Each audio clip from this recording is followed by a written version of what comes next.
it's not uncommon to, the more that we become transparent and available, that when our defenses come down, that we can feel the positive and the negative vibrations that surround us, and we may have already opened up to holding something that doesn't belong here. I mean, there's a reason why there are so many traditions throughout cultures that have different kinds of types of shamanism that help expel negative energies, right? There's a reason. And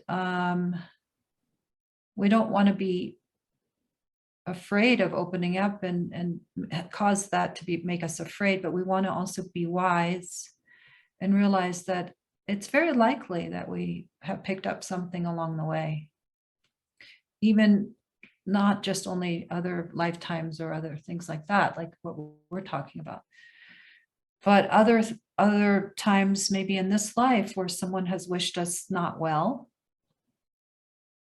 and maybe they didn't even mean it, like to really have a big impact. They weren't doing something malevolent in the moment, but they just were angry or wished us unwell. And, sometimes those kind of things can have residue. And I'm not trying to scare people. I never talk about this, but here it is, right? We're talking about it. But sometimes those things have residue. So, we're pretty much protected because when we open up to life and to be more present and to be in our true nature, we're opening to benevolence. And so one can actually actively request that benevolence of whatever it is that you, especially if you have a being or beings that you really love, you can ask them to help you and protect you. And sometimes it'll show up in dreams. I had a few malevolent energies show up in dreams years ago. And I think it was just to show me how much I had freed myself of things, and that there were still a couple ways I could still be caught. And in those dreams, in my dream time, I called on Amma, and poof, they went away. So I think that it's really a beautiful thing, and not to be overlooked, to ask for protection. Yeah. Not out of fear, more out of what we're opening up to is so precious, and that we deserve to be protected. We deserve to have a sanctuary to unravel in, and it really does take place for the benevolence of life to protect us. And then whatever has been taken in will need to be, sometimes automatically will be dislodged, or we might need to do a little work around it. And then as we go along in life and you're more and more transparent and open, and like, it's like these strings, like you just feel like you're sensitive, like strings of an instrument. Just like if you could imagine a beautiful, wise tree that can walk. That's what we become, And if a human being goes into all kinds of situations, and it's not all benevolent, there are people who are very confused in the world. I'm not saying they're evil, but they're just confused, and that can create disturbance. And so if you're sensitive, you can feel that. Do people here sometimes feel that? Like you can tell? to stay away from somebody, and you walk across the street and you just know. I mean, there's real obvious moments, and then there are less obvious moments. So we don't need to prove to ourselves that we're invincible and stay put.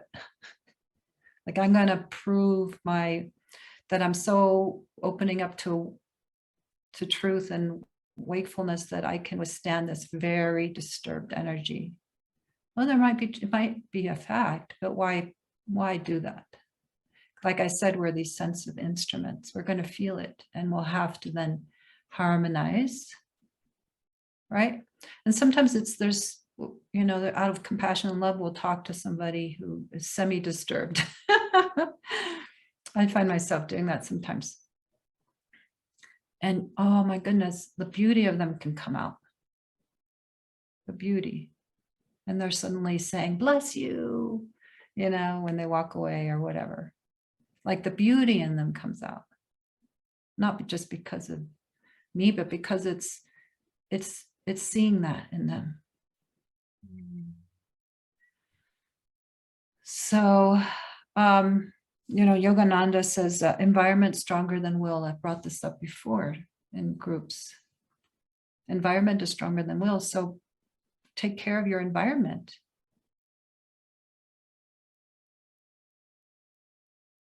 Yeah. And if anyone ever feels like they need a little extra help, get the extra help to take care of your inner environment. You know, sometimes healers and energy workers can feel when we've taken in something too. I don't know if you've experienced that. Working with an energy healer that's very sensitive, sometimes they may even say, I feel something sort of here. And you know, usually they don't make it like big wrong, you know, but just like send it on its way kind of thing.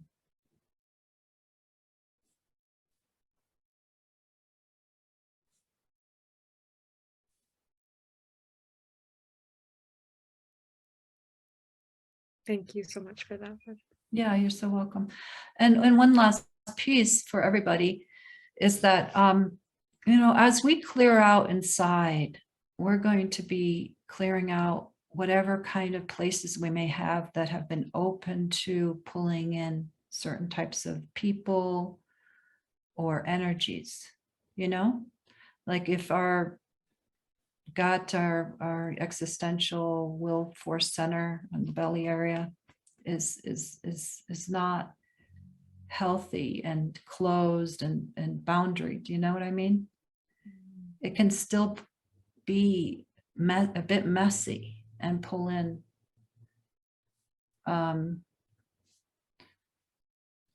different kinds of situations and people. Does that make sense? Like, that's the part of the work that we're responsible for. It's empowering, not to be scary. Just like, oh, I feel like I am not clean and clear in, you know, different parts of my chakras, I guess you would call them, energy centers, you know? And while you work on it, you can even ask for protection so that you have the time to be able to really work with it so that it harmonizes. Because not everything in life, but I would say a good part of it is a mirror. Not everything. That would be too much power that we would hold and control. Like, oh, I caused this to happen. That crazy person came and bonked me on the head. I caused that to happen. And not necessarily. Maybe it's just like a asteroid coming through, you know, we're not in control of everything.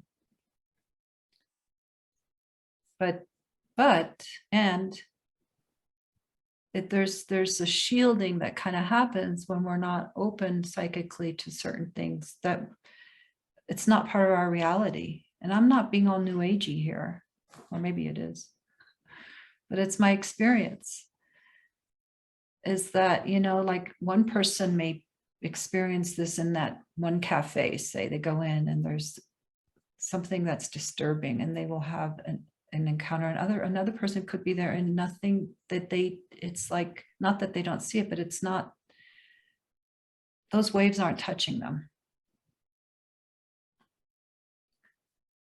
And it can go either way. And it doesn't mean we're wholly responsible either way. But it's interesting to see the difference. Sometimes it's really the chaos of the universe that's touching us. Do you know there's really chaos? There's a chaos element. And that's a good thing, because that really is the part of God and the part of this current reality that is not in control. Because man, do we like to maintain control, and we'll apply our spirituality to that and say, oh, everything that's coming to me or whatever is my doing. That's a bunch of baloney. We're not that much in control, besides which we want to let go of control, right? The controller.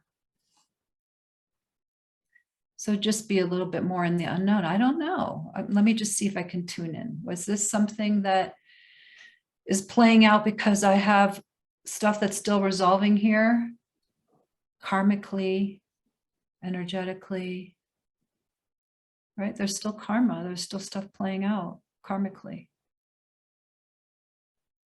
Maybe with somebody. Maybe with a place inside that we're not awake to. Or is this part of the chaos theory of this came through? Somebody hits you in the car. It might not be at all what you caused. So to be sort of like, try to be open to both being true and see which one you can feel into. I can tell the difference now. And for me, myself, and maybe some of you can too. I can tell the difference when it's just like, this is clean. What a strange thing that just happened. Because we've got 8 billion something people here. What, we're going to be in control of everything? No. Plus there are boulders that roll and earth that shakes and volcanoes that erupt, and right? Are we going to be in control?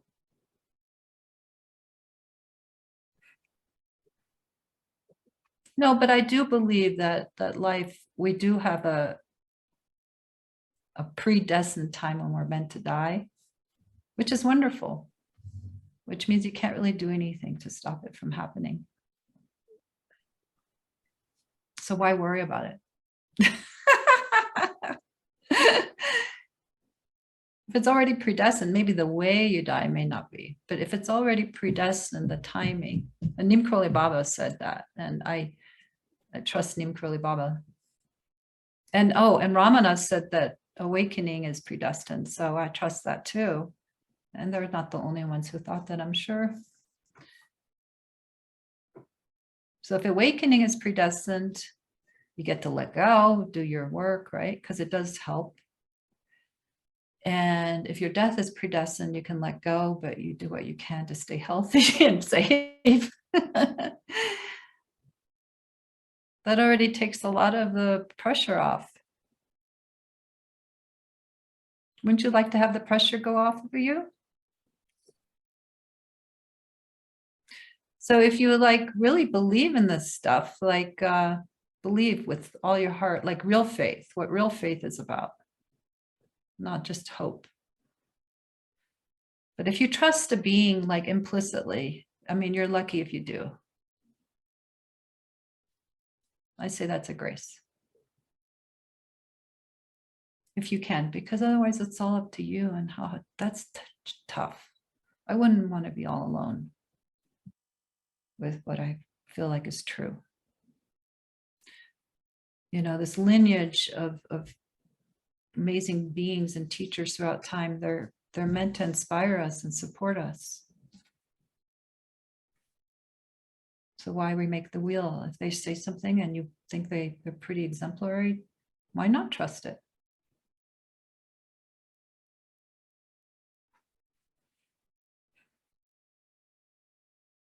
You know, Jesus says, God and I, you know, we're one. Father and I are one. He's saying that about each one of us.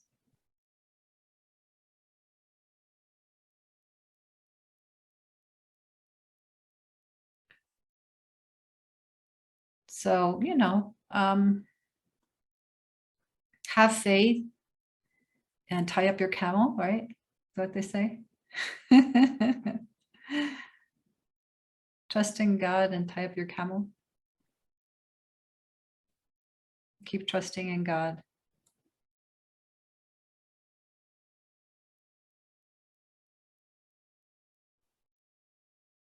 And I really do believe that we're protected, but especially when we consciously ask for it, for that assistance.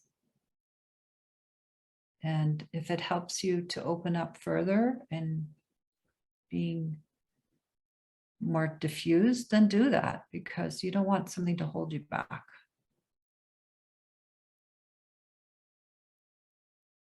More available, diffused / available to life.